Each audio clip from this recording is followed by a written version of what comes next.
Morning to all of you.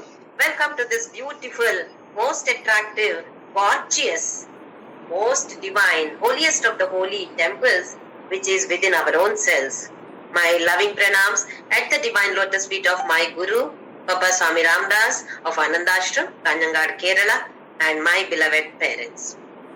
Now we have been going through 6th chapter of Bhagavadgita, Daivasura Sampat Vibhaga Yogaha. In 16 and 17, these two chapters, Krishna makes slight shift. In 13, 14, 15, he discussed about the goal of life. What should be the goal of one's life? We have seen Jatha Purushartha.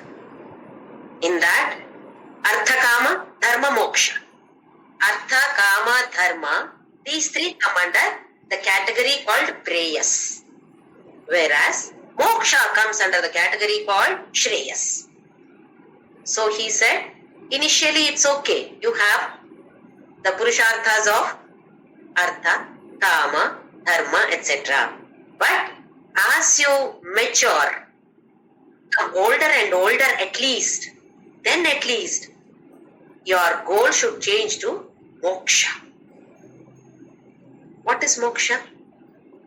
Freedom. Freedom from what? Economical freedom, political freedom, gender freedom? No, none of these. It is freedom from raga and dvesha. Me and mine, likes and dislikes. Our life is decided based on likes and dislikes. So he says, change it, shift it. Shift your goal towards moksha. If at all the goal is moksha, salvation, liberation, then how should be your lifestyle? You cannot say, I will live like this only, but my goal is moksha. No, it is not possible because your character, your lifestyle, and goal of life all are interrelated. Each one has the effect on the other or influence on the other. If your goal is moksha, how should be your lifestyle? Krishna explains it over here. If I want to do physics PhD, then how should be my lifestyle? I should be studying physics. I should have enough subject materials. I should have a guide for doing my PhD, studying PhD. That means to reach that level, I should lead a lifestyle which will lead to that. I cannot take up some other math subject and then keep on studying maths and say that, no, my goal is PhD physics.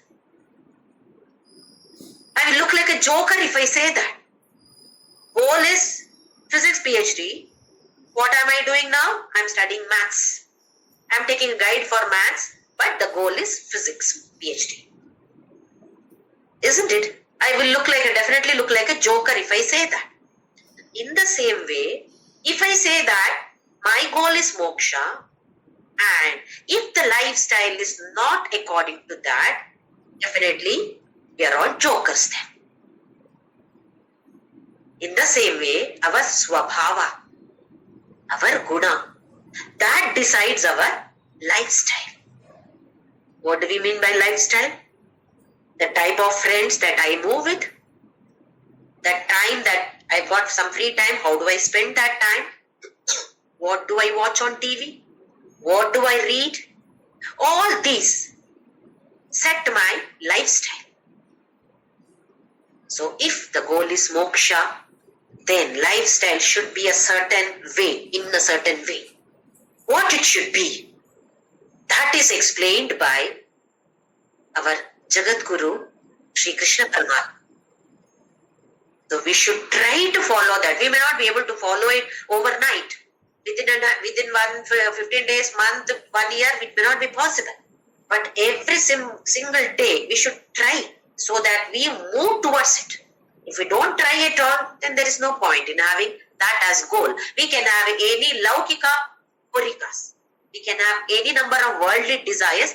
Yes, that will be fulfilled, may not be fulfilled. That wouldn't matter then. So we all have set now that the goal of our lives is moksha. So definitely we have to lead a life which will take us towards that. One day or the other, we will definitely have that. So in the first shloka, Krishna explained about 9 different qualities, or we call them as lakshanas or values of life. What it should be, how we should behave. Our Sanatana Dharma is so great, it's really Shrestha. Let people talk nonsense about it. But that will not shake our Sanatana Dharma. It is so great that everything is explained in it. Starting from which side you should get up in the morning, when should you get up in the morning, how should you get up in the morning, what you should do after getting up in the morning. When we brush our teeth, in the earlier days, they used to use the twigs of either mango tree or neem tree or some other good kind of trees. Twig of that they used to brush their teeth when they did not have the toothbrush and toothpaste, etc. So there is a particular shloka in our Sanatana Dharma for brushing the teeth, praying to those vanaspatis, praying to those trees because their twigs are being used as toothbrush. The prayer is that you are cleaning my teeth. May you clean my mind also, not only my teeth. May you clean my mind too. While taking bath, Gange, Yamune, Jaiva, Godavari, Saraswati, Narmade, Sindhu, Kaveri, Jalesmin, Sannidhim, Kuru. May all these rivers have their presence in this water. With this water, I am washing my external body. Body is dirty. External body, I am washing it. When you are cleaning my external body, please clean my internal world also. See how beautiful all these are. Can anybody talk nonsense about Sanatana Dharma if they understand what it is? When they do not know what Sanatana Dharma is, they talk only about the caste. Caste is not mentioned in Sanatana Dharma in that way that they have understood. It is only Chaturvarnya Maya Srishtam Guna Karma Vibhagashaka. That Guna Karma is not taken at all by anybody. It is misinterpretation of Sanatana Dharma. That is why foolish people talk nonsense about Sanatana Dharma. We should understand what Sanatana Dharma means. What it means, we should understand. We should teach the next generation too what it means. So we'll take up one session about Sanatana Dharma some other day. Only about Sanatana Dharma, nothing else. Now here, this Sanatana Dharma is telling us that study your swabhava, study your character. Because Veda itself studies our characters, the varieties of characters. There are 3 kinds of characters.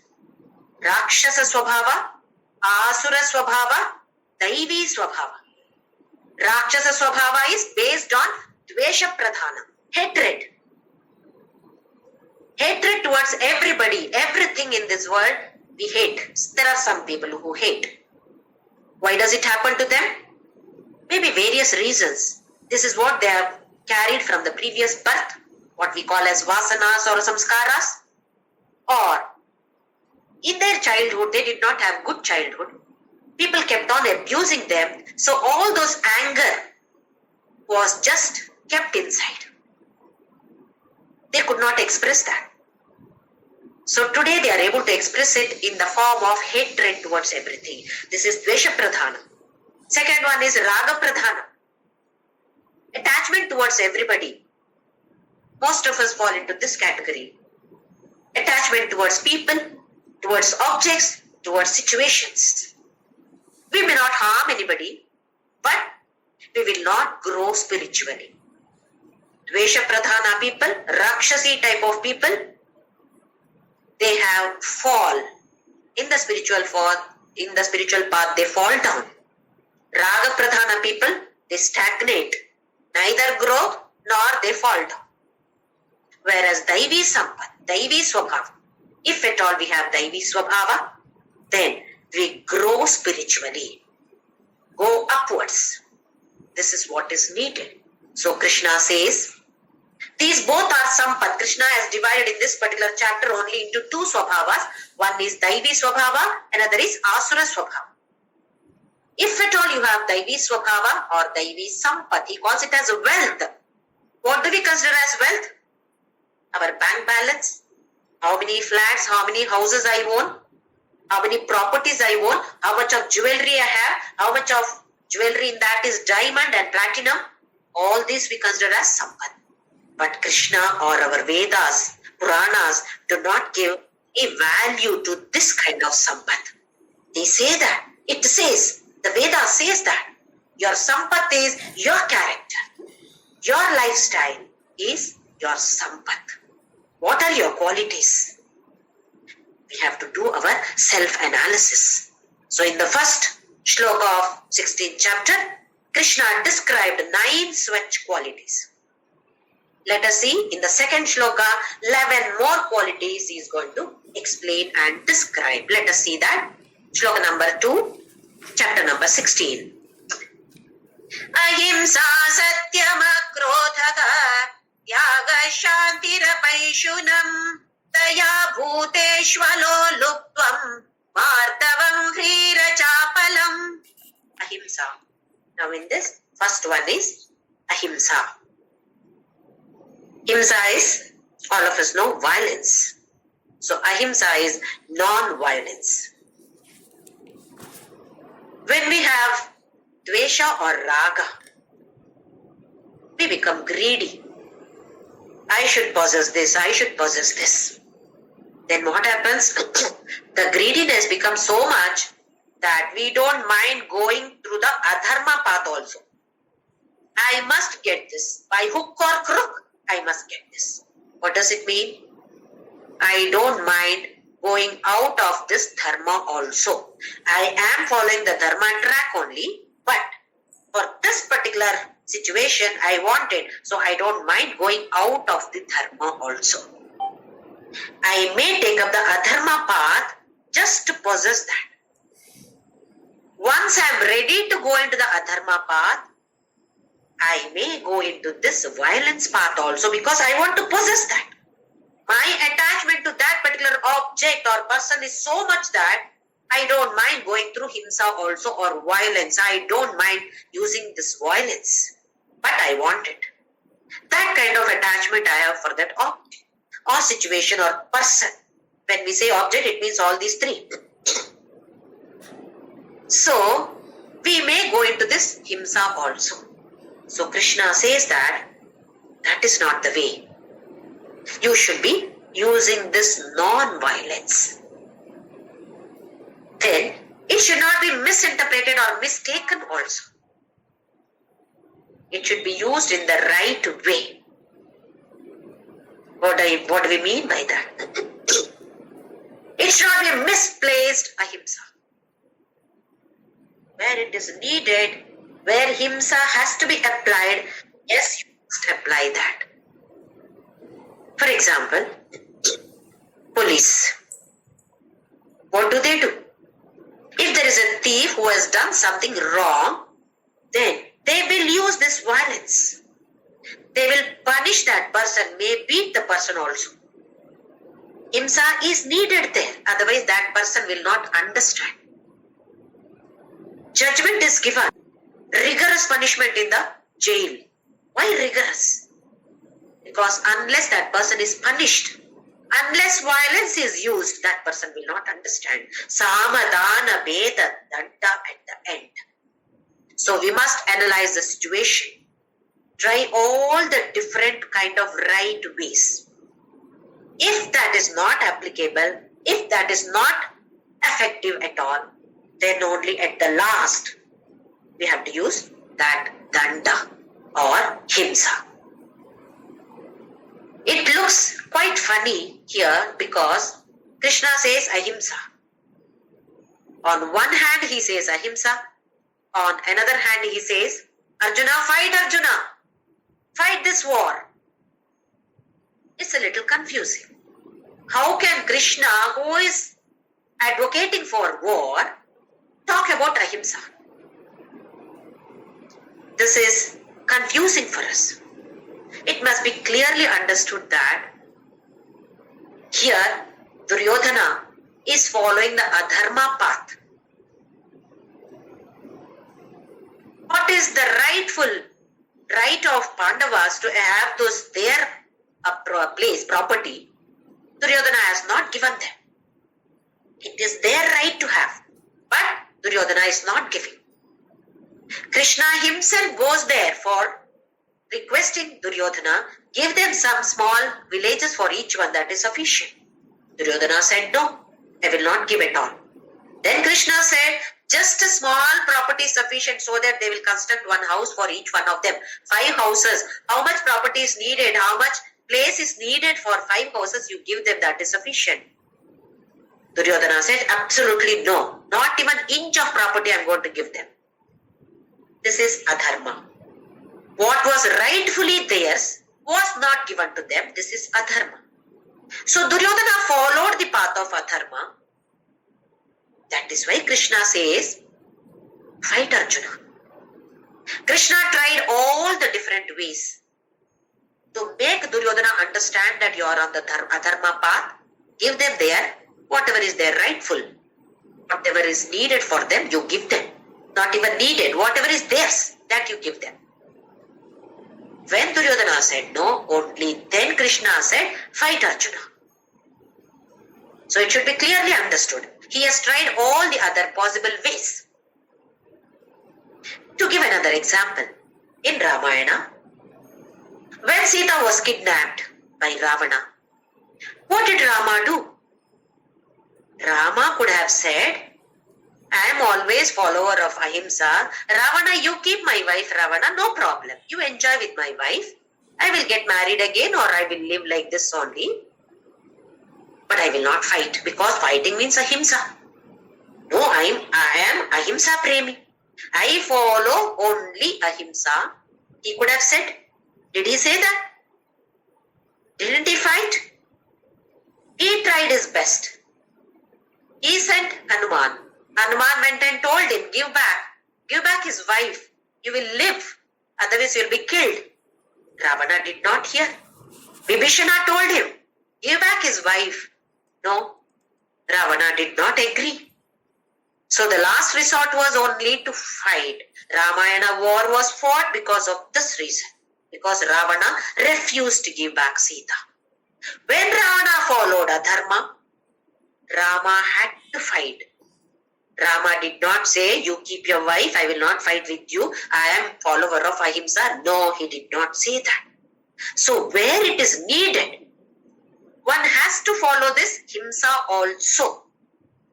So ahimsa should not be placed in a wrong place. It should be clearly understood. Otherwise it will lead to confusion. I hope it is clear. Follow ahimsa only. But in case situations arise where the other party is following only adharma always, then what is our duty there? Make it clear that this is not dharma. You cannot behave like this. Samadana, Veda, explaining to them what happens if you do this, what happens if you don't do that. All these are called Samadana, Veda, etc. When nothing is possible, nothing is having any impact on them, then we can go for himsa.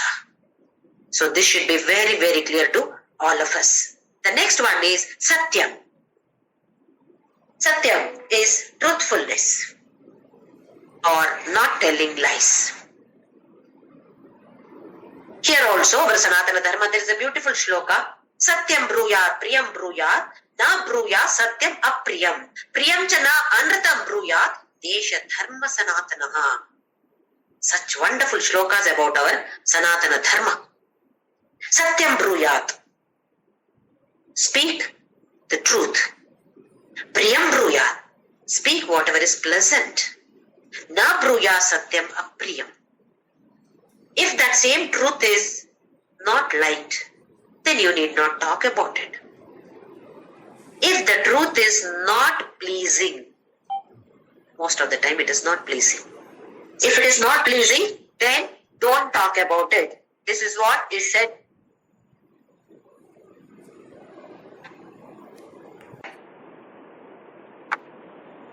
Generally, the truth is always, they say it is bitter. So, if at all we have to tell, because sometimes we have to tell the truth. If it is unavoidable, then how it should be told? It should be told in a pleasant way. It should be given a proper cushioning. Like talk something nice to that person, and when you feel that that person is comfortable now, then slowly tell that person in a very, very nice or mild way, because it has to be told. No other way, you cannot avoid it. Then we have to tell that person in such a way that it is not hurting the person so much. Not by shouting, abusing, etc. In a nice way, you have to tell that person. So, it doesn't hurt that person. Satyam bruyat, priyam bruyat, na bruyat, satyam apriyam. Then, priyam cha na anratam bruyat. Just because that person likes, keep on telling lies? No. This also is no. If at all that person likes, if I tell some lies also, then I keep telling them, this is not our Sanatana Dharma. Satyam bruyat, priyam bruyat, na bruyat, satyam apriyam. Priyam cha na anratam. Anrata is lie. Even if it is pleasant, so many times lies are pleasant to us. No, don't do that. Only if it is right, if you feel that it is good, you tell. Simple example. A person is, my friend, is wearing a sari which is not good at all. Or that girl, that lady is not looking good at all in this sari. So directly I go and tell my friend, hey, this is not at all good for you. That person will feel hurt. It may not be good for me it may not be beautiful for me, but for that person it is beautiful. Unless the person is very close, and if you feel that that person will not mind, then you can tell the person. Otherwise, on the face, you need not go and tell the person. What is the necessity? Okay, the person is not looking good.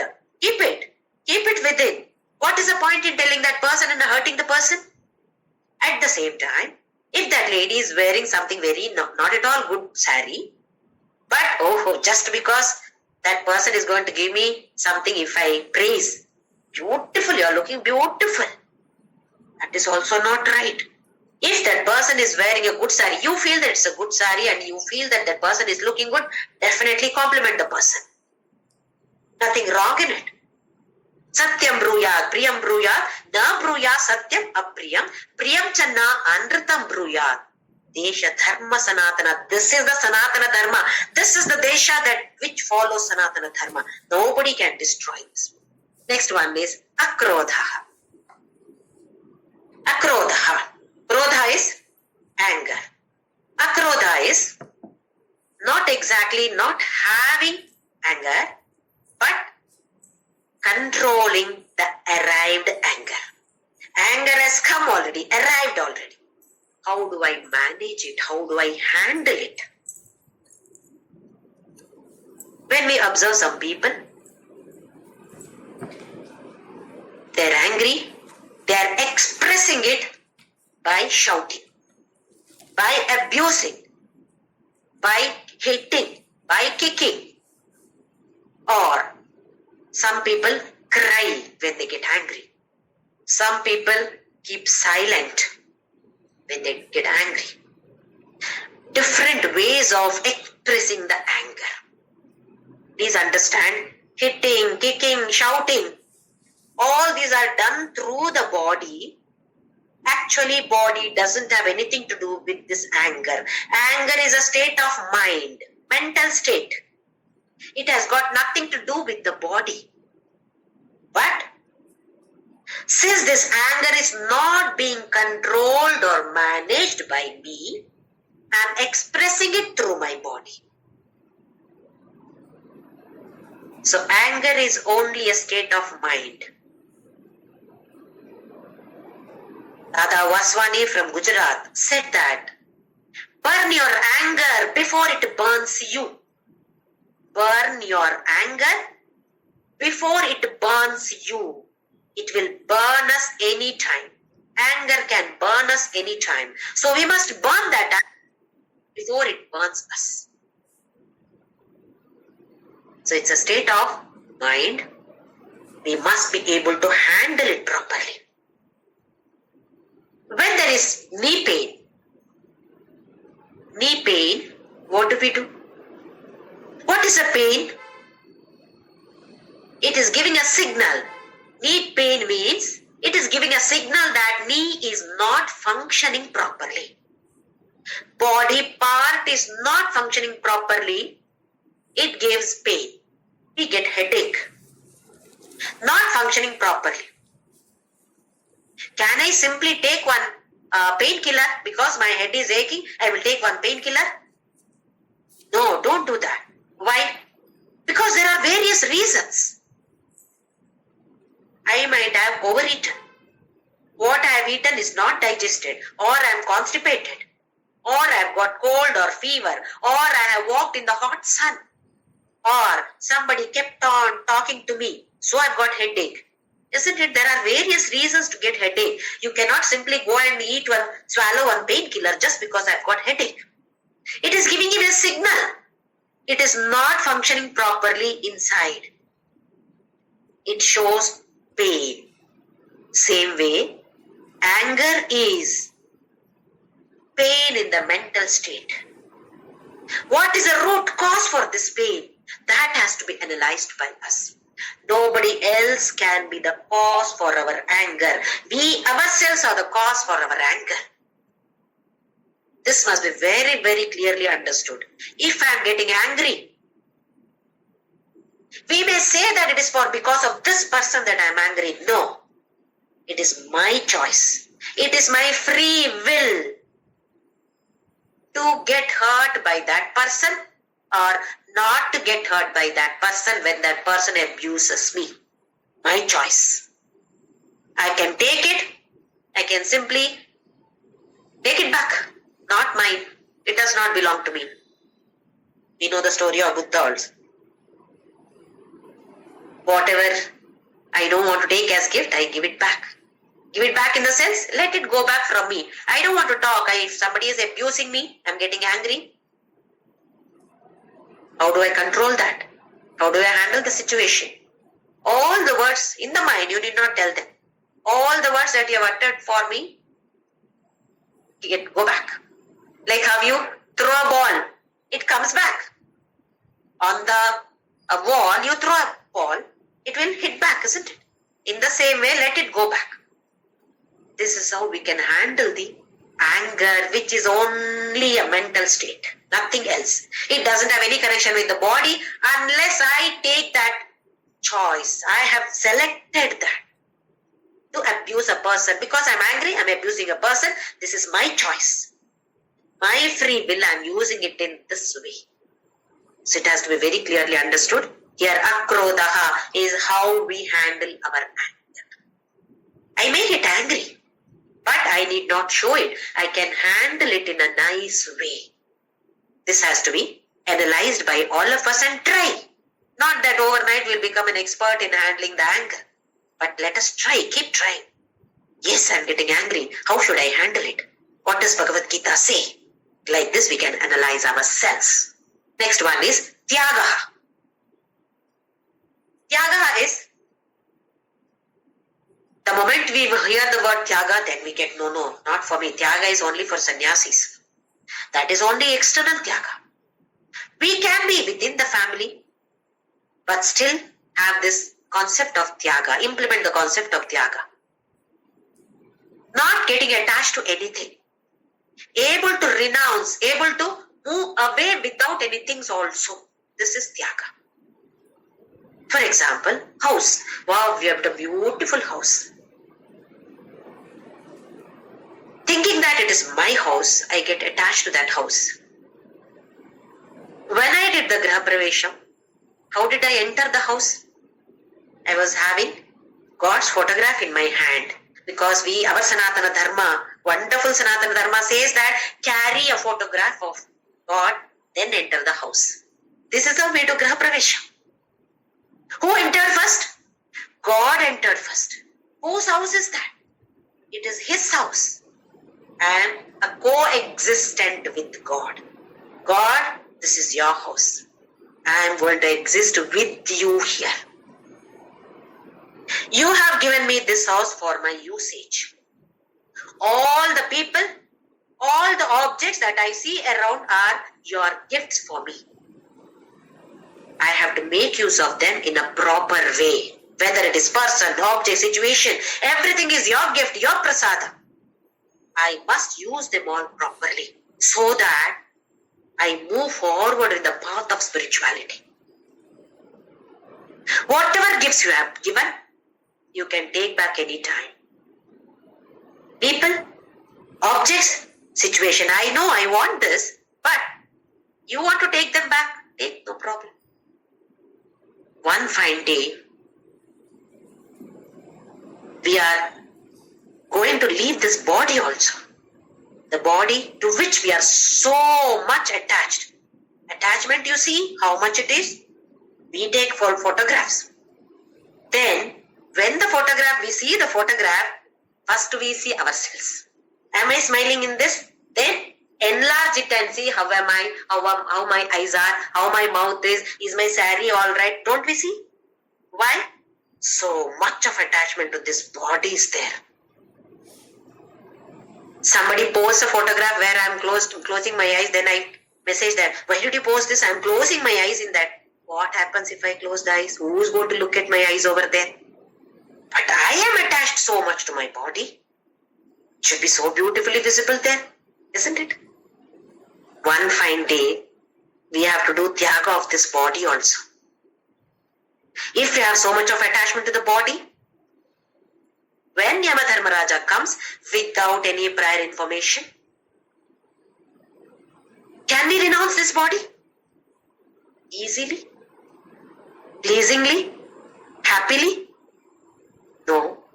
Painfully we will be renouncing this body. We have to. There is no other way. He will take back. Whether we like it or not, he is going to take back. So why not we try? Keep telling God, this house, this dress, this body is your gift to me. Whenever you feel like taking, you please take it back. I will not be attached to my house, my people, my objects, my situations, my body too. Whenever my time is up, you are most welcome to take this back. This is called renunciation. This is called tyaga. Next one is shanti. Shanti is balance of mind, equanimity, poised in all situations. Many times we feel that this situation is good, this situation is bad.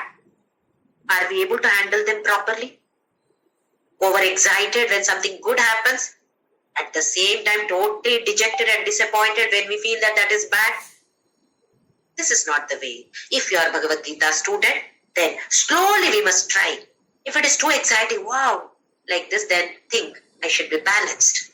In the same way, when I am totally depressed, come on, this is also Ishvara Prasada for me. There must be something good for me in this. Let me accept it happily. Can we do that? He says, you must do it in this way. Slowly try. We can all try.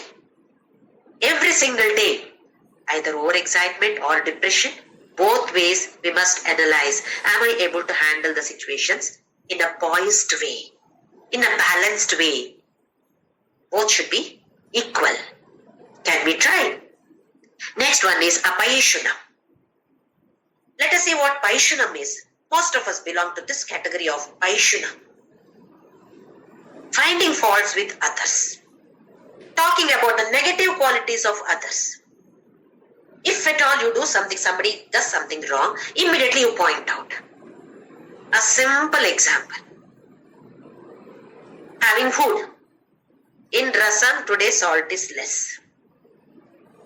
Immediately some people get angry. Salt is less. Salt is more. Salt is more. They shout. It is not at all good today. All the 364 days it is good. One day salt is more, you get so angry. And you talk about that negative quality which happened only that day. You talk about that. Not only that, most of the houses, mother-in-law, daughter-in-law fight is only because of this. No proper understanding. Mother-in-law says something to daughter-in-law, daughter-in-law says something else to the mother-in-law. Not able to accept it. What we do is talk about the negative qualities of that person, and one or two good qualities are there in me, that I talk. Beautifully I say, I am like this.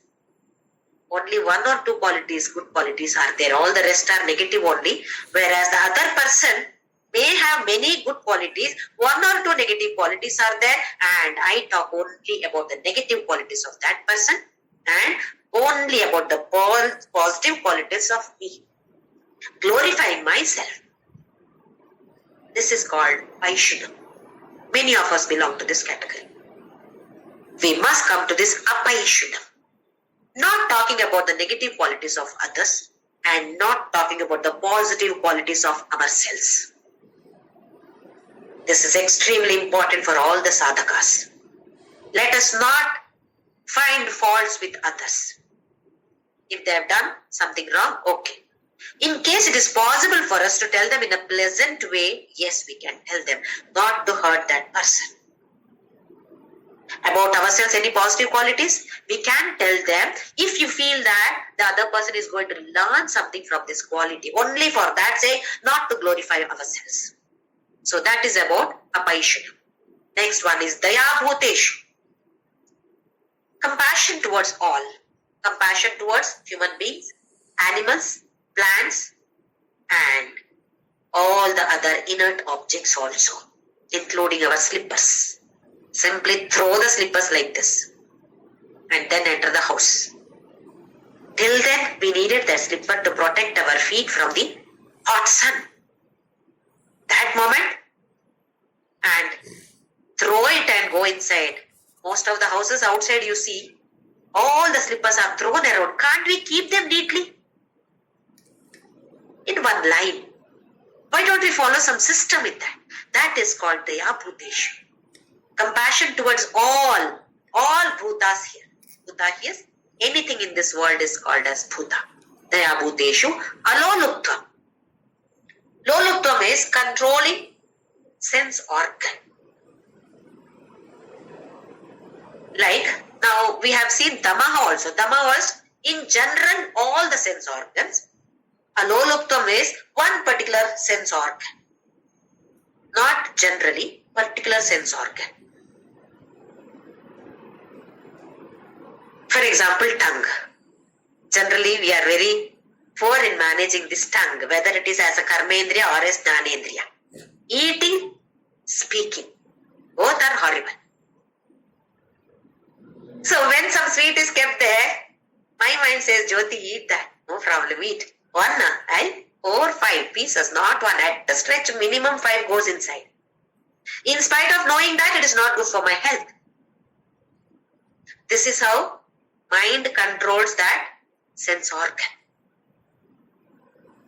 We say that example is given of Vali.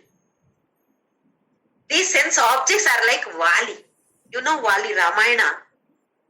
He had this blessing that whoever is his enemy, his 50% strength comes to Vali.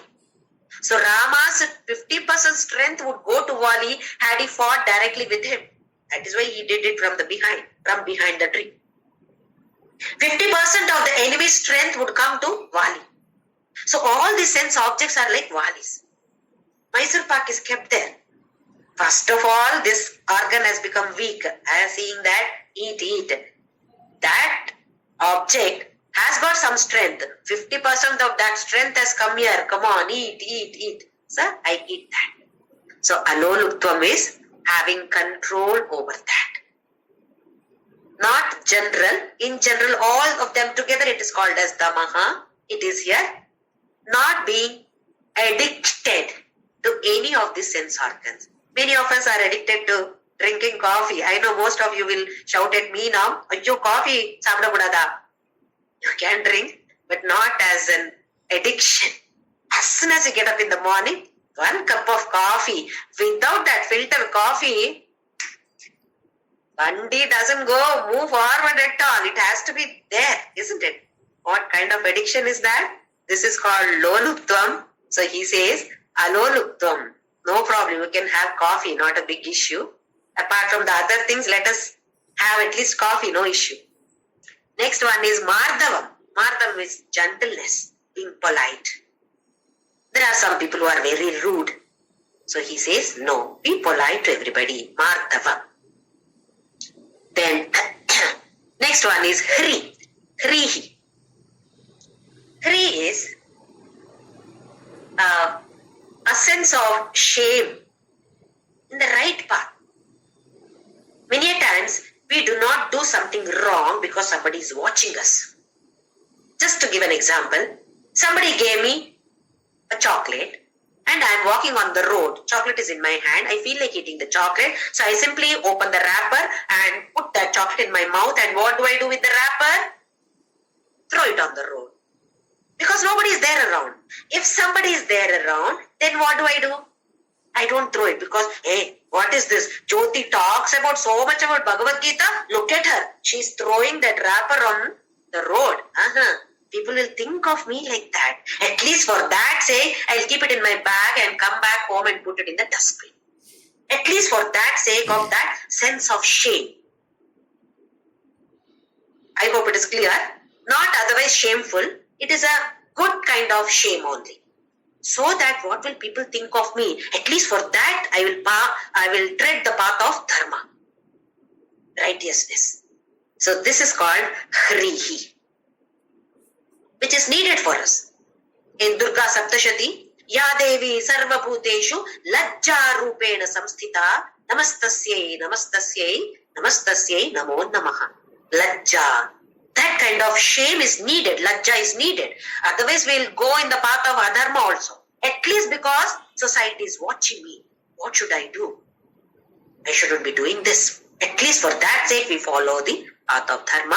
A sense of shameness which is in the right path. Next one is achapalam.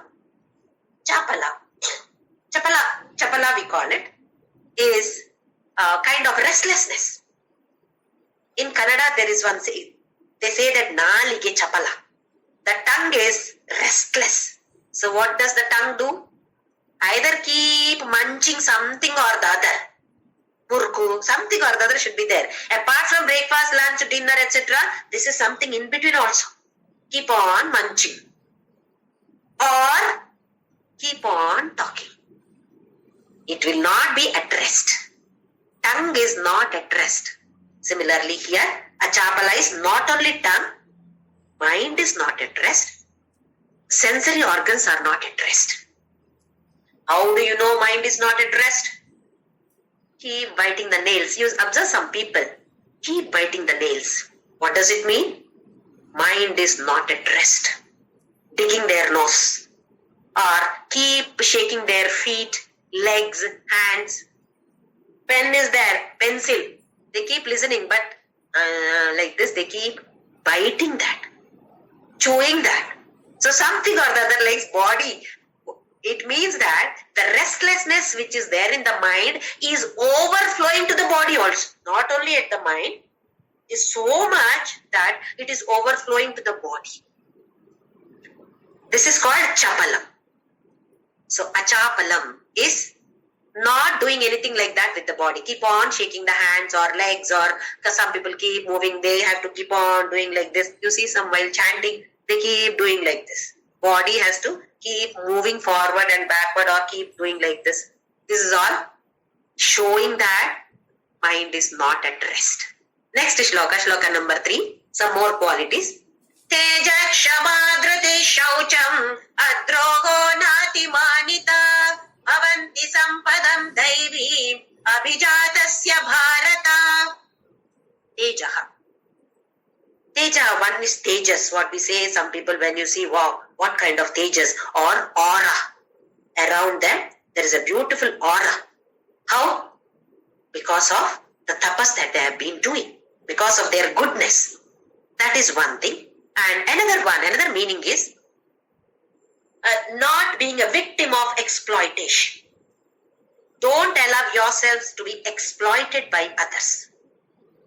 This is called tejaha. Oh, somebody is always abusing me. I have not done anything wrong. But the person is abusing me always, exploiting me. I am not a doormat here for all his emotions. You need not tolerate that. But there is a systematic approach to that. So we need not be victims of exploitation. We should have the courage to talk about it. If at all you have become a jnani, then okay, that person also is God, so that person is talking for my good only, okay, no problem. But if it is affecting me, then definitely I can use a systematic approach, a right approach to discuss about it. How it can be avoided because it is hurting me. But it should be done in a systematic, right approach. Not somebody is abusing me, I also abuse back. What happens? You are creating a negative atmosphere there. These both people are not at rest. The other family members are also not at rest. So let us not create such situations. This is called tejaha. Not being a victim of exploitation is tejaha. Next one is kshama. Beautiful quality of a person is kshama. What is kshama? Not getting angry at all. We have just now seen one quality, akrodha. So what is the difference between akrodha and kshama? Akrodha is handling the arrived anger. Anger has come. I am angry. But how do I handle it? How do I manage it is akrodha. Whereas kshama, I am not getting angry at all. I have reached that state that I don't get angry at all. Is it easy? Not at all easy. This difference between akrodha and kshama is explained beautifully by Adi Shankaracharya in his Bhagavadgita Vyakhyana. So he does not say how can you have this quality called kshama, that he has not explained, but we know how it can be done. By understanding Bhagavad Gita and following them, implementing them, definitely we can also come to that state. This is kshama. Next one is dhritihi. Dhriti is fortitude, willpower. Kshama and dhriti, see, they are connected. If we have tolerance, then we are ready to face the hurdles also. That is, willpower is nothing but facing all the hurdles without any fear. When we take up some vrata, we get so many hurdles. We face so many hurdles. If you have this dhriti, willpower, then you can manage that. By doing tapas, we can gain this kshama as well as dhriti. Tapaha does not mean standing on one foot and holding your hands like this and doing. That is one kind of tapas. As I said, any kind of vrata can come under the category called tapas. For a week, I will not take this. I will not tell a lie today. One day I will not tell a lie is a tapas. If at all you are successful, next day also we can try. Ayyappa, devotees, for a mandala, for 40 days, they don't wear slippers. Tapas. They gain lot of tolerance, patience. This is called dhriti, fortitude or willpower. Whatever decision I have taken, whatever may come in my life, I will definitely stick to that. That is dhriti or fortitude. Next one is adroha.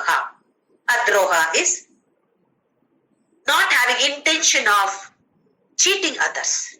No intention. I have not done action, but intention also is not there. Even in my mind, I am not wishing anything bad for others. Not willing to cheat others, even in mind. I don't have any thoughts of cheating. I have not cheated anybody, but that thought also is not there. This is adrohaha, nati manita. Manita is ego. I am only good. The others are not good. This is we have seen in 13th chapter also. Nati manita, not having that kind of ego is nati manita. Bhavanti sampadam daivi abhijatasya bharata. These are all the qualities of people who are born with this daivi sampat. Or these are the qualities of people who have got this daivi sampat. Next shloka. So first three shlokas, he described the qualities of what we call as daivi sampat. Now he starts with the asuri sampat. Dambo darpo bhimanascha krodha parushyameva cha ajnanam cha vijatasya partha sampadam asuri. Damba darpa abhimana. Damba is show. Whatever wealth I have got, showing off that. Darpa is arrogance. Abhimana is ego. I am only good. So when I have lot of money, lot of power, lot of people around to follow me, what happens? Darpa, arrogant. I will not respect my elders. I will not respect my teachers. I will not respect the Vedas. I will not respect the Puranas. What are they? They don't have anything. This is darpa, arrogance, because the proper knowledge is not there. So damba is showing off. Whatever wealth I have got, people should know what I have got. So expressing it. That is damba, darpa, arrogance. Abhimana is thinking great of my own self. Krodha, anger. When all these are there, definitely anger is also there. Then parushyam, impoliteness, not having any kind of manners, how to treat young children, how to treat elders, how to mingle nicely with all my age group people. No mannerism at all. Ajnanam. Here ajnana is not about moksha, not having knowledge about moksha or about soul, jivatma, paramatma, not about that. Here ajnana means what is dharma, what is adharma, that viveka is not there. What is right, what is wrong, what is good, what is bad, that knowledge is not there. That is called ajnana here. Cha vijatasya partha sampadam asuri. These are all damba, darpa, abhimana, krodha, parushya, ajnana. These are all the qualities of asuri sampat. So Krishna gave just one introduction shloka for asuri sampat.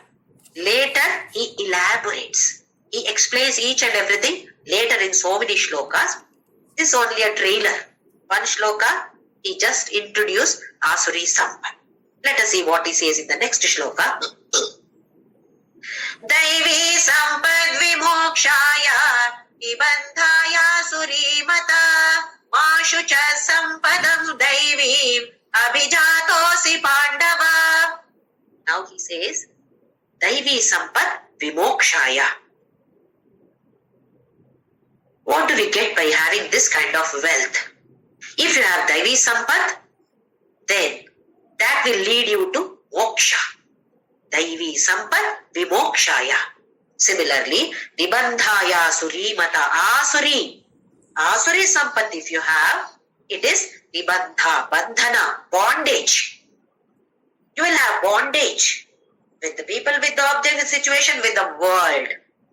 In general, with the world you have bandhana or bondage. Even if you have sattva guna, rajo guna, tamo guna, whichever guna you have, bandhana is there. Sukha sangena badnati, jnana sangena chanagha. In 14th chapter he said that. Even if you have sattva guna, bondage is there, Arjuna. You have to go beyond gunatita. Go beyond all these. So he says here, if you have asuri sampat, even rakshasa qualities also he has put under asuri sampat only. If you have any of these sampat, then bondage is guaranteed, Arjuna. Now Arjuna is doubtful, which one do I have? Do I have Daivi Sampat or do I have Asuri Sampat? So Krishna understood that. Then he says, Ma Shuchaha Sampadam Daivi Mabhijatosi Pandava. Ma Shuchaha, don't worry. You need not be sad because you are born with Daivi Sampat. Abhijataha, you are born. Abhijatosi Pandava. Hey Pandava, that means Arjuna, you are born with all Daivi Sampat. So, Ma Shuchaha, you don't have to worry at all. If at all you are born with Asuri Sampat, you have to worry. Because it will lead to bondage. I know your interest is in moksha, but if at all interest is there in moksha, then we should have Daivi Sampat. So Krishna has described beautifully. In 13, 14, 15 chapter, he has made us set a goal that moksha should be your goal of life. At present, what is our goal of life? In general, when we see, once we are born, go to school, get as many marks as possible, first rank is preferred always. Then college, best college we want. Then job, best job. What is the best job? Which gives me big pay packet, less work, preferably America or some other countries, not India. Then marriage, children. Then what? Worries, have they become less or have they increased? When you come to this level of Vanaprastha, have the worries increased or reduced? Responsibilities have increased or reduced? Tensions, anxiety, increased or decreased? That is for us self-analysis. Where are we? Where do we stand? What is my goal? What was my goal till now? What should be my goal? What can be my goal? If at all I set this as goal, how should my lifestyle be? So Krishna beautifully explains, tells Arjuna, Arjuna, if you want to have moksha as your goal, have Daivi Sampat. If not, moksha cannot be your goal. So let us try to set our goal as moksha and try to lead a lifestyle which will take us towards that moksha. Krishna has explained the Daivi Sampat and later he explains about Asuri Sampat also, because we should know what we should do, at the same time we should know what we should not do. He explains about Asuri Sampat because we should understand, am I doing this? If I am doing this, oh, this is Asuri Sampat. No, I should not be doing. Because we tell children what to be done, what not to be done. In the same way, our dearest mother, Vedamata, is telling us through this Bhagavadgita what to be done, what not to be done.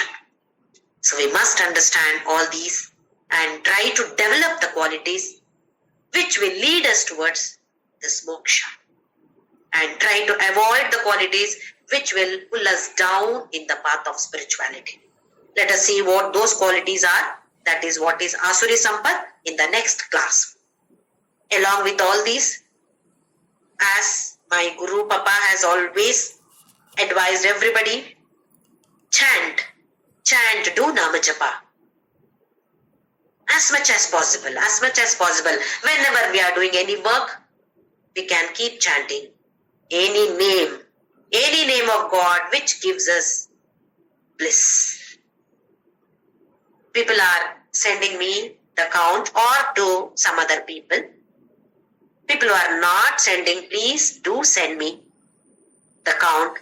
Every month I send the count to Anandashram. And not only you, to the extent possible, make your family members or any other friends, whoever is interested in chanting, even a little also is sufficient. please do this service to my Guru. My sincere request to all of you to chant and count to the extent possible. Counting is not actually necessary, because in case you are doing it more than others, then you may get that ego, I am doing more than others.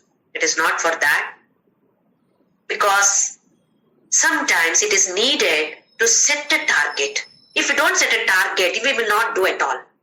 At least 1,000, 5,000 a day, 11,000 a day. Set a target and then see whether we are able to do it. Only for that purpose count is needed. That is why Anandashram is requesting all the devotees to chant, keep a count and send the count. So this is my sincere request to all the members of our group to chant, count and send. Om Shri Ram Jai Jai.